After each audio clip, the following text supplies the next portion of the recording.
Hello and welcome study and জবে তোমাদের সবাইকে স্বাগত। আমি আবার এসএসসির যে সিলেবাস অনুযায়ী ক্লাসগুলো দেওয়া হচ্ছিল সেই ক্লাস নিয়েই চলে এসেছি। আমরা ইতিমধ্যে দেখে নাও চর্যাপদ ও শ্রীকৃষ্ণ কীর্তন এই দুটি থেকে প্রশ্ন উত্তর এবং আলোচনা এই দুটিরই ভিডিও আপলোড করা রয়েছে। যারা যারা এই দুটো ভিডিও দেখোনি তাড়াতাড়ি অবশ্যই দেখে নেবে। একদম সিরিয়াল বাই আমরা আগাবো, কোনো রকম তাড়াহুড়ো নেই। আমরা আস্তে আস্তে করে যদি প্রতিদিন ক্লাস পাওয়া যায়, মানে সপ্তাহে 5 দিন ক্লাস পাবে তোমরা, তাহলে আশা করছি তোমাদের আরামসে কভার হয়ে যাবে। খুব একটু বেশি দিন সময় লাগবে না, আর খুব অল্প নোটসের মধ্যেই আমি পড়ানোর চেষ্টা করব। আর অবশ্যই খালি নোটস নয়, প্রথমে তোমরা ক্লাসগুলো বুঝে নাও, যে আলোচনাটা রয়েছে সেটি একটু শোনো, তাহলে দেখবে ওখান থেকে তোমরা অ্যান্সারগুলো করতে পারবে। ঠিক আছে, তারপরে কী কী রয়েছে দেখো এবার। তারপর রয়েছে আমাদের সিলেবাসে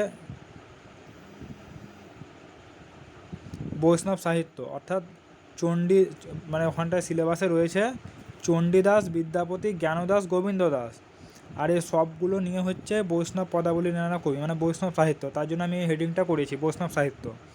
তারপরে হচ্ছে মঙ্গল কাব্যধারা, আর মঙ্গল কাব্যধারা যারা যারা রয়েছেন মুকুন্দরাম চক্রবর্তী, ভারতচন্দ্র, এটা স্পেলিং মিস্টেক গেছে, ভারত হয়ে গেছে, এটা ভারতচন্দ্র হবে, হ্যাঁ এটা হবে ভারতচন্দ্র রায়, ভারতচন্দ্র রায়।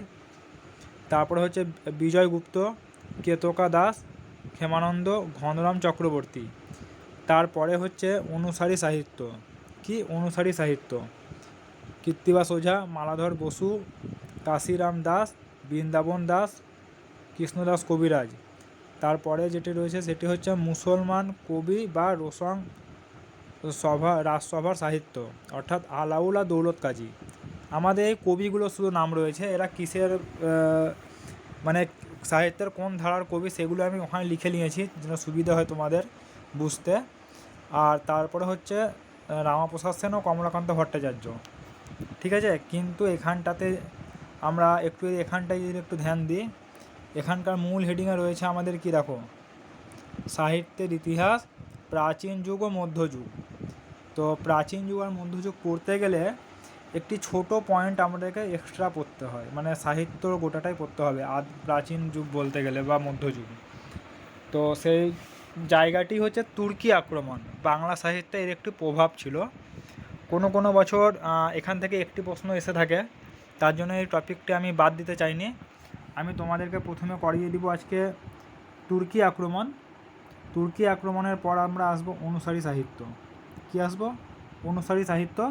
তারপরে আবার চলে আসবো এরকমভাবেই তোমাদের বৈষ্ণব সাহিত্য, মঙ্গল কাব্যধারা, তোমার গিয়ে মুসলমান কবি বা রোশাং রাজসভার সাহিত্য, আর শাক্ত সাহিত্য। তো আজকের আমাদের যে বিষয়, আজকের যে টপিক, সেইটি হচ্ছে তুর্কি আক্রমণ। তুর্কি আক্রমণ থেকে প্রশ্ন উত্তর আজকেই করিয়ে দেবো তোমাদেরকে। খুব বেশি প্রশ্ন নেই, কেবলমাত্র 8টি প্রশ্ন রয়েছে। কটি প্রশ্ন রয়েছে? 8টি। কিন্তু এই 8টি প্রশ্ন করলে তোমরা হয়তো ভুলে যেতে পারো, তার জন্য এই তুর্কি আক্রমণ থেকে আমি তোমাদেরকে একটু আলোচনা করিয়ে দেবো। প্রথমে কি করব? আলোচনা। ঠিক আছে, চলে আসবো সেই আলোচনায়। তো সেই 8টি প্রশ্ন উত্তর করার আগে কিছুটা বুঝে নিতে হবে যে তুর্কি আক্রমণের গুরুত্ব কতটা বাংলার সাহিত্যে বা বাংলার সমাজে বা সাহিত্যের ইতিহাসে, একটি ইতিহাসের মতো বিষয়। কারণ তুর্কির আক্রমণ মানে ইতিহাসের বিষয়, এটি মনে প্রশ্ন জাগতেই পারে আমাদের। তো সেই ইতিহাসের বিষয়টি বাংলা সাহিত্যে কেন দেওয়া হয়েছিল, তো সেইটির যে কারণ কিংবা এর যে গুরুত্ব, সেইটির তে আমি কিছুটা কথা বলে দিই বা একটু আলোচনা করিয়ে দিই, যা তোমাদের সুবিধা হয়। তো চলো শুরু করা যাক। বাংলার সমাজ ও সংস্কৃতি এবং সাহিত্যে তুর্কি আক্রমণ ও তুর্কি শাসন অবশ্যই এক গুরুত্বপূর্ণ ঘটনা। গজনীর মাহমুদ 30 বছরে 17 বার ভারত আক্রমণ করেন। গজনীর মাহমুদ 30 বছরে 17 বার ভারত আক্রমণ করেন। তো গজনীর মাহমুদ কতবার ভারত আক্রমণ করেছিল? 30 বছরে মোট 17 বার। এই তুর্কি নেতা শাসন বা ধর্ম প্রচারের জন্য আক্রমণ করতেন না, তিনি আসতেন লুটপাট করে অর্থ সংগ্রহ করতে। বোঝা গেছে? গজনীর মাহমুদ ভারতে আক্রমণ করত এখানকার লুটপাট করে অর্থগুলো নিজে নিয়ে যাওয়ার জন্য। এখানকার মঠ মন্দির ধ্বংস করতে এদের অন্যতম এক সেনানায়ক মোহাম্মদ ইখতিয়ার উদ্দিন বিন বখতিয়ার খলজি, অর্থাৎ বখতিয়ার খলজির পুরো নাম হচ্ছে মোহাম্মদ ইখতিয়ার উদ্দিন বিন বখতিয়ার খলজি। ত্রয়োদশ শতাব্দীর সূচনায় লক্ষণ সেনের রাজধানী নবদ্বীপে আক্রমণ করেন। লক্ষণ সেন পূর্ববঙ্গে পালিয়ে বাঁচেন। এবার দেখো এখান থেকে একটু বাংলার দিকে আমরা ঢুকলাম, ঠিক আছে? তো মানে বখতিয়ার খলজি ত্রয়োদশ শতাব্দী, ত্রয়োদশ বলতে 1201 থেকে ত্রয়োদশ, হ্যাঁ, ত্রয়োদশ শতাব্দী বলতে 1201। তো সাল আমি যাই হোক বলে দিচ্ছি তোমাদেরকে আরও ভালোভাবে, সালের প্রশ্নও রয়েছে কিছু, কিন্তু সালের প্রশ্ন এখান থেকে আসে না, এখান থেকে আসে যে কত শতাব্দী, সাল আসে না, সালটি ইতিহাসে যায় বেশি। তো চলো, ত্রয়োদশ শতাব্দীর সূচনায় লক্ষণ সেনের রাজধানী কোথায়? নবদ্বীপ। নবদ্বীপ মানে বর্তমানে আমাদের যেটা নদিয়া ডিস্ট্রিক্টে পড়ছে, হ্যাঁ। নবদ্বীপ আক্রমণ করেন লক্ষণ সেন, কিন্তু মারা যাননি, তিনি পালিয়ে গেছিলেন, এনাদের আক্রমণ থেকে বাঁচতে পালিয়ে গেছিলেন কোথায়? পূর্ববঙ্গে, মানে বাংলাদেশের দিকে। সেখানে আরও কিছুকাল সেন রাজাদের রাজত্ব টিকলেও তুর্কিদের বাংলা থেকে তাড়াতে তারা পারেননি। বুঝতে পারা গেল? সেখানে যখন তিনি এলেন ওখানটাতে তুমি তুর্কিরা ছিল, তারা ওখানে রাজত্ব করেছিল। তো 1201 খ্রিস্টাব্দ থেকে 1206 খ্রিস্টাব্দ পর্যন্ত বখতিয়ার নবদ্বীপ ও তার পার্শ্ববর্তী অঞ্চলে শাসন করেন, ঠিক আছে? এই সময়ে মাঠ মন্দির ধ্বংস করা, হিন্দু সংস্কৃতি ধ্বংস করা, হিন্দুদের উপর অত্যাচার করা, এসবই ছিল শাসকদের কাজ। এখানটা একটু ধ্যান দাও। গজনীর মামুদ যে এসেছিল সে কিন্তু আক্রমণ করে খালি লুণ্ঠন করতে এসেছিলো, মানে লুটে পুঁতে নিয়ে যেতে।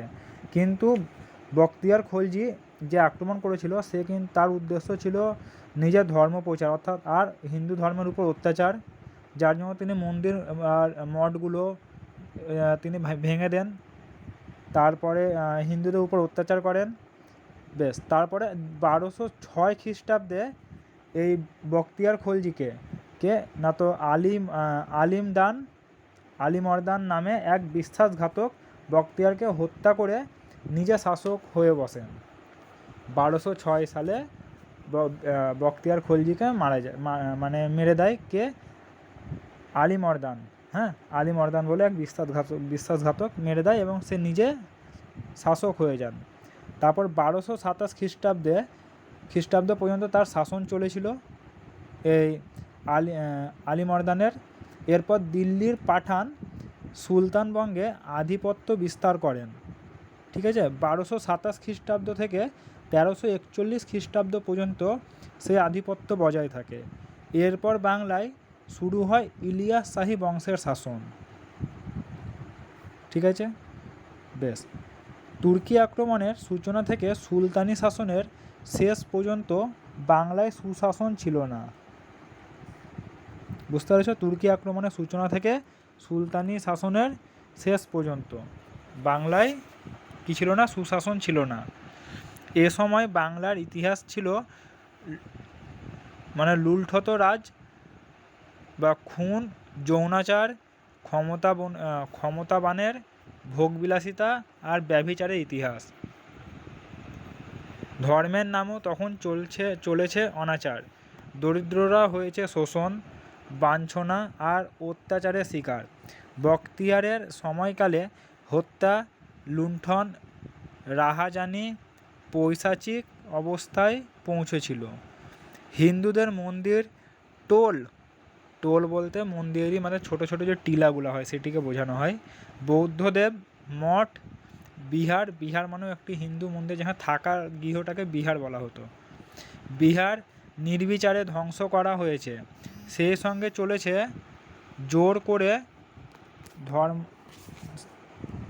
ধর্মান্তরীকরণ, মানে ধর্ম পরিবর্তন করিয়ে দেওয়া হয়েছিল। এই রকম পরিস্থিতিতে সাধারণ মানুষের সংস্কৃতি ও সাহিত্য ভাবনা যে উবে যাবে তা বলাই বাহুল্য। বস্তুত 1202 থেকে 1341 খ্রিস্টাব্দ পর্যন্ত প্রায় 150 বছরের মধ্যে শুধু ধ্বংসলীলাই চলেছিল বাংলায়, সৃষ্টি হয়নি কিছুই। এই জন্য এই সময়কালকে বলা হয় অন্ধকার যুগ। কি বলা হয়? দা অন্ধকার যুগ। এ সময় বাঙালির সাহিত্য প্রতিভাও বন্ধ্যাত্ব অবলম্বন করেছিল, বা কোনো রকম সাহিত্য সে সময় সূচনা হয়নি। তবে বিধর্মীদের এই কুশাসনের সময় হিন্দুদের সামাজিক ও ধর্মীয় ক্ষেত্রে কিছু পরিবর্তন দেখা গেল। সে আমলে ব্রাহ্মণরা হয়ে উঠেছিল হিন্দুদের মধ্যে সর্বসেবা। নিম্নবর্ণের মানুষকে তারা অস্পৃশ্য অন্তজ করে তুলেছিল। মানে নিম্নবর্ণে আর একটি উচ্চবর্ণের মধ্যে একটি মানে রেখা টেনে দেওয়া হয়েছিল বলা যেতে পারে। এই প্রতিকূল পরিবেশে বিপদের মাঝে জাতি ধর্ম বর্ণের অহংকার ভুলে পরস্পরের কাছাকাছি ও সহায়ক হয়ে উঠেছে। ব্রাহ্মণ্য সংস্কৃতির সঙ্গে অব্রাহ্মণ সংস্কৃতির মিল ঘটেছিল।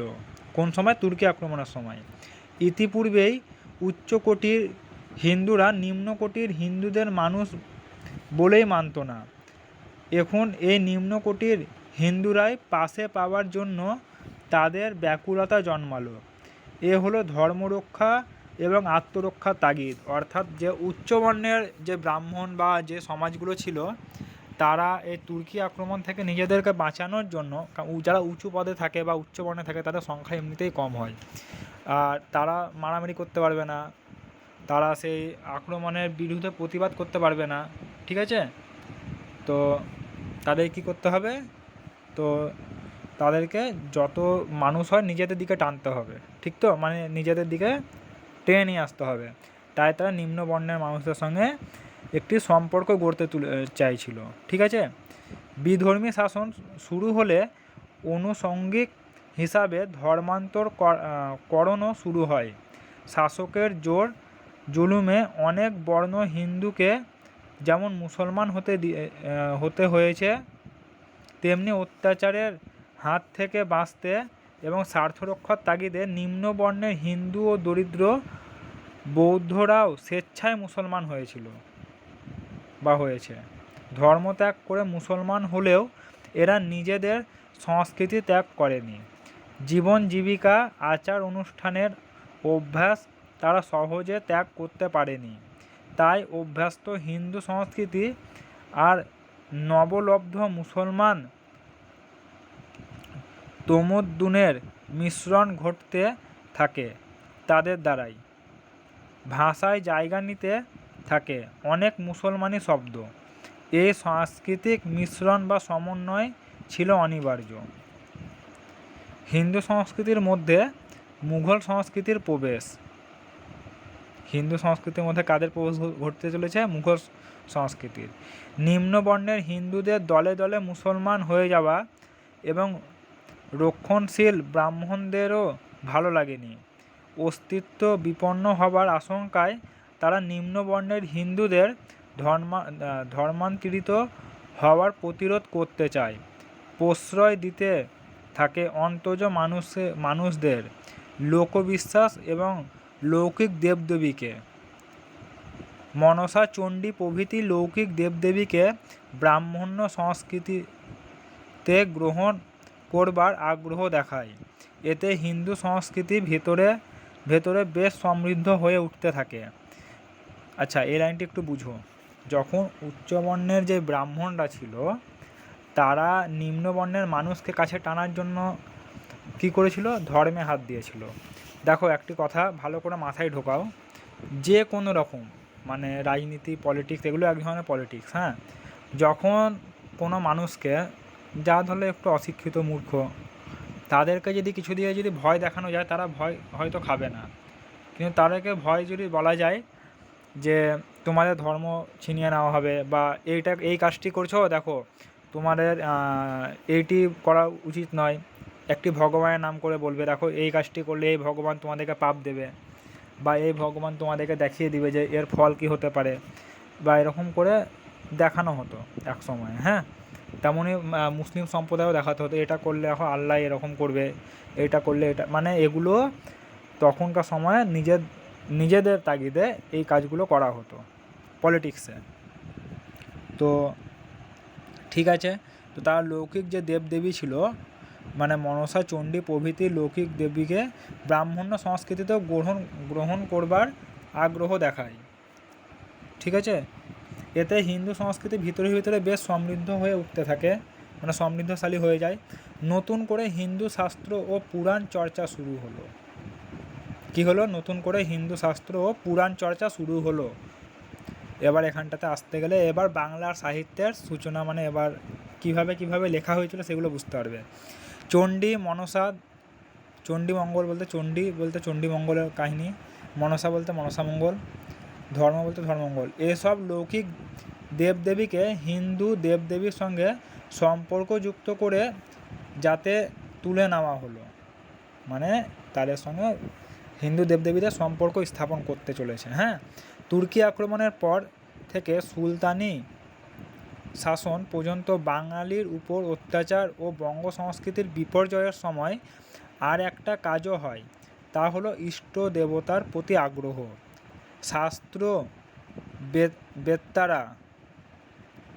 শাস্ত্রবেত্তারা বলতে শাস্ত্রের যারা ছিল, মানে যারা জানেন যখন যখন ধর্ম গ্লানি যুক্ত হয়, অধর্মের অভ্যুত্থান ঘটে, তখন ধর্ম সংস্থাপনের জন্য ধার্মিকদের পরিত্রাণ আর অধার্মিকদের বিনাশ করতে ভগবান কৃষ্ণ আবির্ভূত হন। তুর্কি আক্রমণের পর থেকে বঙ্গ যা হয়েছে তা তো ধর্ম সংস্কৃতির সংকটই, তাই ভগবান কৃষ্ণ আবার আবির্ভূত হবেন এই বিশ্বাস হিন্দু ব্রাহ্মণদের মনে জেগে ওঠা এবং সাধারণ মানুষের মনে জাগিয়ে তোলা খুব স্বাভাবিক ও সহজ কাজ। তাই ত্রয়োদশ-চতুর্দশ শতাব্দীর বাঙালির কাছে কৃষ্ণ, রাম এবং এদের কাহিনী জনপ্রিয় হয়ে উঠতে থাকে। কত শতাব্দী? ত্রয়োদশ ও চতুর্দশ। তারপরে 1342 খ্রিস্টাব্দে শামসুদ্দিন ইলিয়াস শাহ বংশের রাজত্ব শুরু হলে বাংলায় আবার শান্তি শৃঙ্খলা ফিরে আসে, মানুষ স্বস্তি পায়, আবার সংস্কৃতি ও সাহিত্য চর্চার পরিবেশ ফিরে আসে।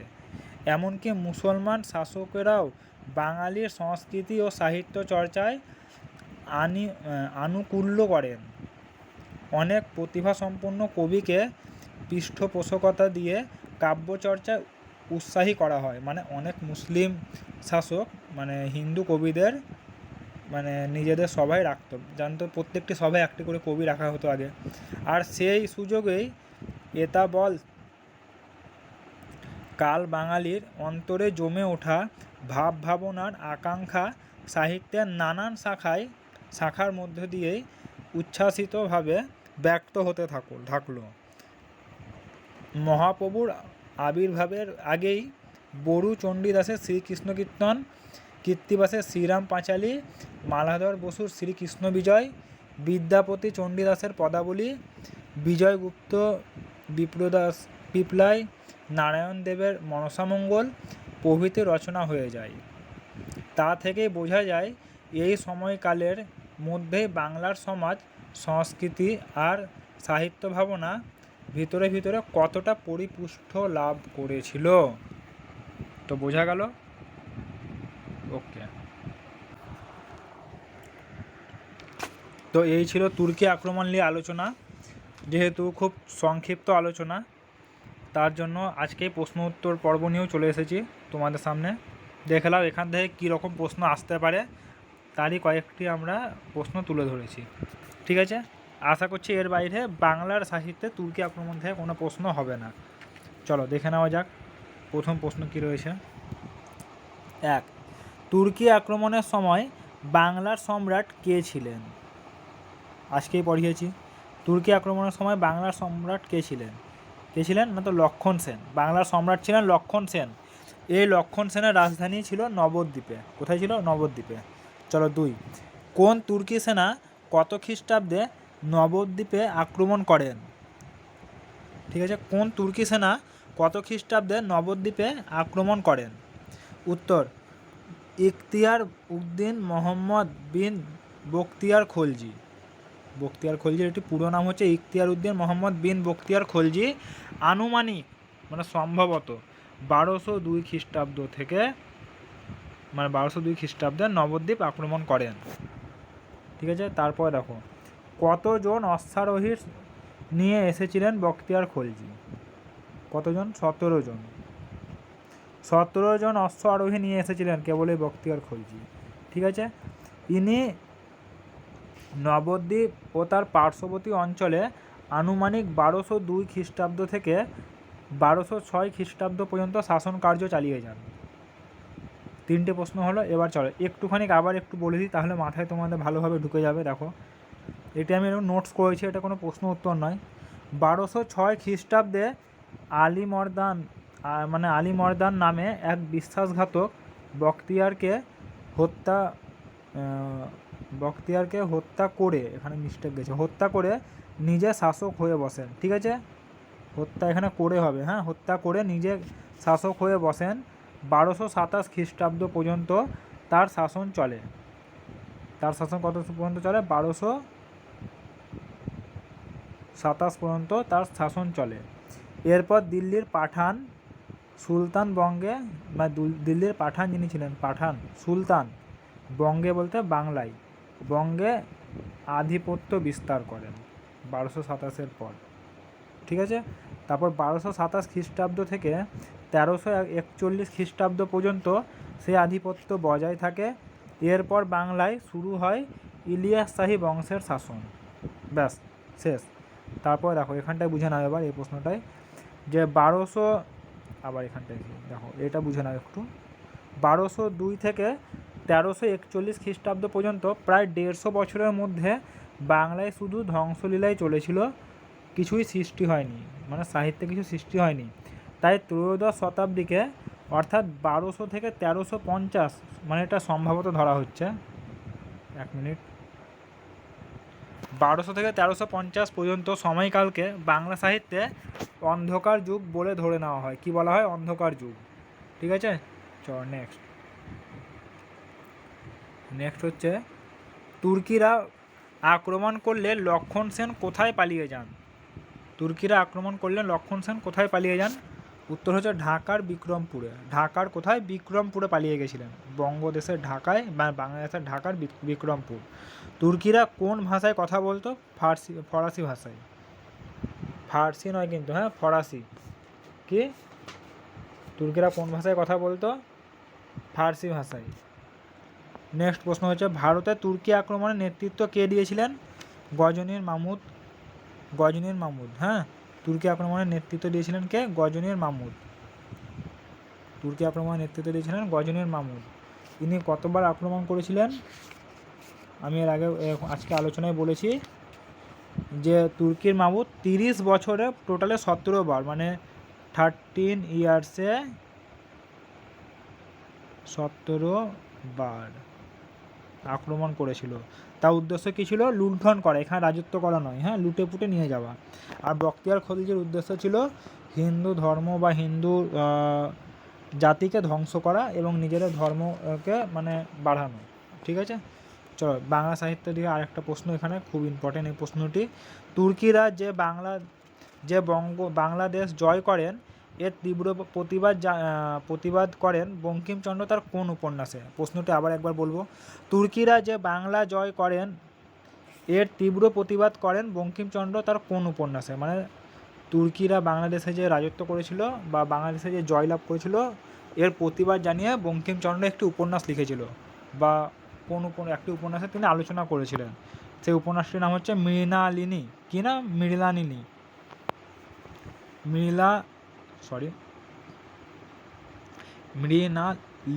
ঠিক আছে, চলো নেক্সট প্রশ্ন হচ্ছে অন্ধকার যুগ বলা হয় কোন সময়কে? অন্ধকার যুগ বলা হয় ত্রয়োদশ শতাব্দীকে, অর্থাৎ 1350 থেকে, এখানে ভুল হয়ে গেছে, সরি, এখানে বিশাল বড় সড়ো ভুল হয়ে আছে একটা, এটা হবে 1200 থেকে 1350 বঙ্গাব্দ খ্রিস্টাব্দ, সরি, 1200 সাল থেকে, বুঝতে পেরেছ? 1200 থেকে 1350 পর্যন্ত ত্রয়োদশ শতাব্দীকে অন্ধকার যুগ বলা হয়। হ্যাঁ, 1200 থেকে, এটা 1200 থেকে 1350। আমি আবারও লিখে দিচ্ছি, দেখো থামো, এখানে লিখে দিই তাহলে বুঝতে পারবে। এই দেখো এটি হবে না, এখানে 1200 থেকে 1350 খ্রিস্টাব্দ। বুঝা গেছে? চলো আজকে আর প্রশ্ন নেই, আজকে এই পর্যন্তই। তোমাদের সঙ্গে আলোচনা করা হলো তুর্কি আক্রমণ, খুব ছোট বিষয় একটি, তুর্কির আক্রমণ। আর এই তুর্কির আক্রমণের বাংলা সাহিত্যে যা প্রভাব ছিল সেটি নিয়ে আলোচনা, আর মাত্র 8টি প্রশ্ন উত্তরের মধ্যে দিয়ে এই পর্বটি শেষ করা হলো। আমি আবার তোমাদের সঙ্গে আগামীকাল উপস্থিত হব নতুন কোনো প্রশ্ন নিয়ে। আগামীকাল বৈষ্ণব সাহিত্য নিয়ে শুরু করব আমরা। আশা হচ্ছে বৈষ্ণব সাহিত্যে 3 জন রয়েছে, একটু একটু করে প্রথম দিন আলোচনা, তারপরে প্রশ্ন উত্তর করিয়ে দেবো। ঠিক আছে, চলো, থ্যাংক ইউ। তোমরা প্রত্যেকেই ভিডিওটি দেখো, যদি ভালো লাগে লাইক, শেয়ার অ্যান্ড সাবস্ক্রাইবার অবশ্যই করবে। ঠিক আছে, চলো, থ্যাংক ইউ।